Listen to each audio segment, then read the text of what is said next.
Amis, c'est Emma pour une toute nouvelle vidéo aujourd'hui très spéciale LGBT. Donc comme vous savez, je suis une youtubeuse transgenre.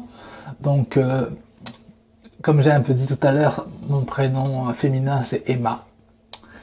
Et vous savez donc en ce moment je fais beaucoup de trucs LGBT. J'ai vu que ça vous plaisait donc je vais continuer un peu, même si je continue de faire des trucs cinéma. Notamment je ferai une critique très bientôt du film Jojo Rabbit que j'ai vu et que j'ai beaucoup aimé, qui sera soit ce soir après cette vidéo, soit je la ferai demain. En attendant, voilà, je fais une vidéo top des personnages historiques LGBT, parce que comme vous savez aussi, en tant que personne autiste, l'histoire a toujours été un de mes centres d'intérêt. Donc voilà, je vous fais le top 5 de mes personnages préférés LGBT. Donc pour ceux qui ne connaissent pas ça, mais je pense que la plupart d'eux connaissent quand même. Aujourd'hui c'est assez connu. LGBT, donc lesbiennes, gays, bi et trans. Donc il y aura cette totalité de personnages dans les personnages historiques que je vais citer. Parmi ce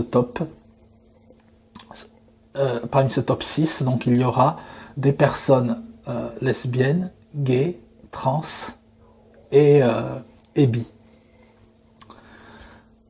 Donc le top commence.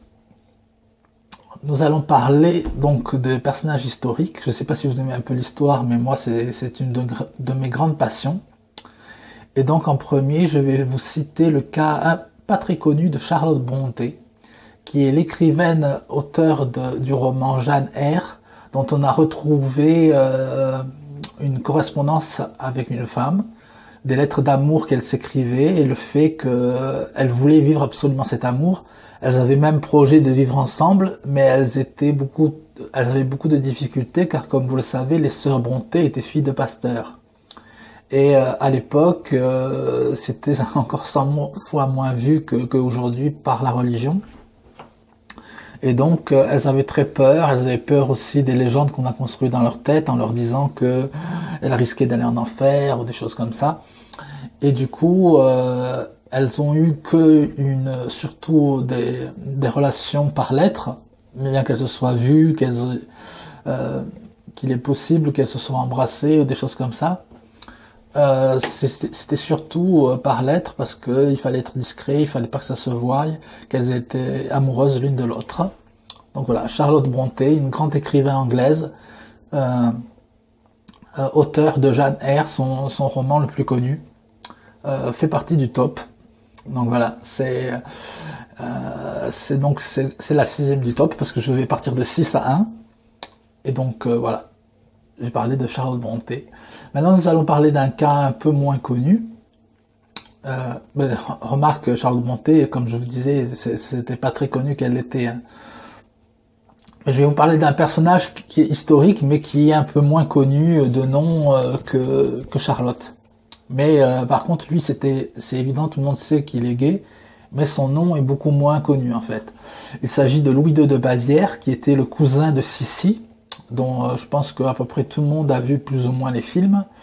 Et c'était un prince fabuleux qui aimait vraiment l'univers des contes de fées. Il adorait Versailles, il a voulu reconstruire une sorte de Versailles en Bavière, un château magnifique, vraiment avec des cygnes au bord d'un lac.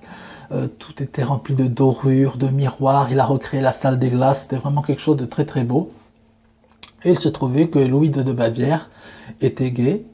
Mais comme c'était quelqu'un d'excentrique, c'est quelqu'un qui avait une réputation de quelqu'un de très marginal déjà, en dehors même de son orientation. Peut-être que le fait qu'il était quelqu'un d'original comme ça, c'est pas la première chose qui se soit vue. Et en même temps, je pense qu'il le cachait un peu. Mais on sait que par exemple, il était tombé très amoureux du compositeur Wagner. Il n'est pas sûr que ce soit un amour réciproque. Mais on sait voilà qu'il était vraiment amoureux de lui et qu'il a eu d'autres histoires d'amour aussi avec des garçons. Donc c'était un prince assez fabuleux que Louis II de Bavière, vraiment original, avec un amour de tout ce qui est beau, artistique, les signes, les formes d'animaux, tout ce qui est doré, tout ce qui est un peu pailleté, pimpant. C'est quelqu'un qui avait vraiment un goût artistique très prononcé. Et c'était un poète, c'était un prince poète, un peu un prince de conte de fées, ce Louis de Bavière. Je pense que c'est pour ça qu'il était très proche de sa cousine Sissi, qui était très libérale dans ses idées. Et je pense qu'elle-même était au courant de l'homosexualité de son cousin et qu'elle le soutenait parce que c'était quelqu'un de très ouvert, de très moderne. C'était presque une princesse un peu anarchiste et je pense qu'ils s'entendaient bien dans ce sens où c'était deux rebelles de leurs époques.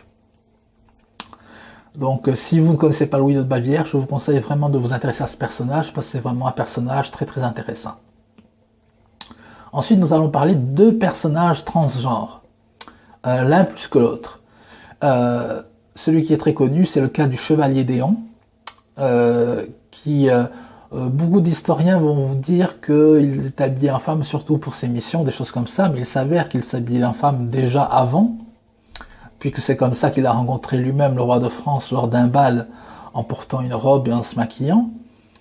Et il était connu que voilà, il n'a jamais eu de relation vraiment avec une femme ou en couple. Et c'était quelqu'un de très particulier, d'à part. Et c'est quelqu'un qui se sentait à l'aise dans ce vêtement de femme en robe. C'est quelqu'un qui appréciait ça. Il savait se maquiller, il savait se mettre vraiment en valeur en tant que femme. Et du coup, il a été une femme, on peut dire transgenre féministe de son époque, parce qu'il voulait que les femmes puissent avoir tous les postes, il voulait que les femmes puissent avoir des postes importants dans l'armée et beaucoup de choses, qu'elles puissent aussi être écrivain, dire des choses. Il a fait beaucoup de plaidoyer pour les femmes, lui-même en tant que femme, parce que, voilà, en tant que femme transgenre. Une des premières de l'époque, de Louis XV. Il a vécu pendant plus de 30 ans sous des vêtements de femme. Il est mort comme ça, sous les noms de Geneviève. C'était très connu. Et il était très apprécié du roi, très apprécié de Marie-Antoinette et de beaucoup de gens de la cour très connus. Et c'est quelqu'un qui a une vie très aventureuse aussi.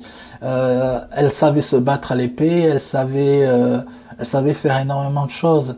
Et c'était vraiment c'était une dame intelligente, cultivée, qui était pas seulement quelqu'un qui portait des belles robes et qui était maquillée, mais c'était aussi une femme très intelligente.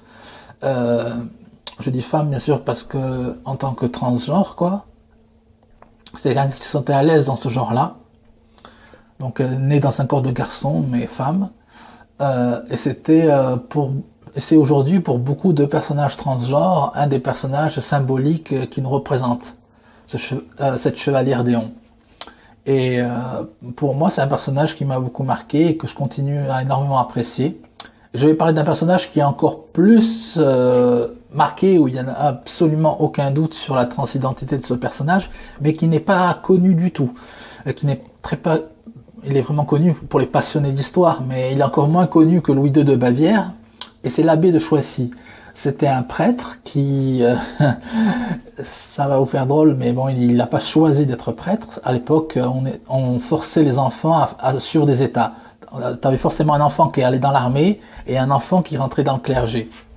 Or, il se trouve que lui, on l'a forcé un peu à rentrer dans la prêtrise, alors que ce n'était pas son souhait. Et surtout, il se trouvait qu'il ne se sentait pas il, mais elle. Et donc, quand elle s'est rendue compte qu'elle était une fille, elle a commencé à porter des robes, elle s'est maquillée. À l'époque, bien sûr, les opérations ou les changements au niveau des hormones n'existaient pas. Donc tout ce que elle a fait, c'est de se maquiller, de changer de nom pour avoir un nom féminin, d'avoir même un titre de noblesse féminin. Et elle portait des robes, elle était en marquise. C'était une marquise qui arrivait dans les campagnes. Et elle était vraiment reconnue en tant que femme. Et elle vivait une vie de femme. Malgré le fait qu'elle était née dans un corps d'homme. Donc c'est vraiment le personnage transgenre de l'époque de Louis XIV. Louis XIV et les rois tout autour savaient très bien qu'elle était trans, enfin qu'elle est née avec un corps d'homme, mais qu'elle vivait une vie de femme. Tout le monde le savait à l'époque à Versailles, à la cour, mais elle était très bien acceptée comme ça. Comme quoi les personnes transgenres étaient beaucoup plus acceptées à la cour de Louis XIV que dans cette soi-disant république tolérante qui pourtant n'est pas toujours très ouverte avec les personnes transgenres. Donc quand j'ai découvert Choicy, c'est un personnage qui m'a beaucoup marqué, moi en tant que femme trans. Après, je vais vous citer les cas donc de d'autres personnes. Le frère de Louis XIV, qui était ouvertement gay, qu'on appelait Monsieur, et qui était très brave, qui était très courageux, qui était duc d'Orléans, qui a fait de nombreuses batailles, mais il avait de nombreux amants. Et le roi Louis XIV, bien sûr, pour l'image, parce que quand même l'Église à l'époque dirigeait un peu et que c'était un peu difficile d'être homosexuel à cette époque, eh bien, il l'a marié, mais sa femme savait très bien qu'en réalité, il aimait les garçons. Et elle le couvrait bien et sa femme l'acceptait totalement.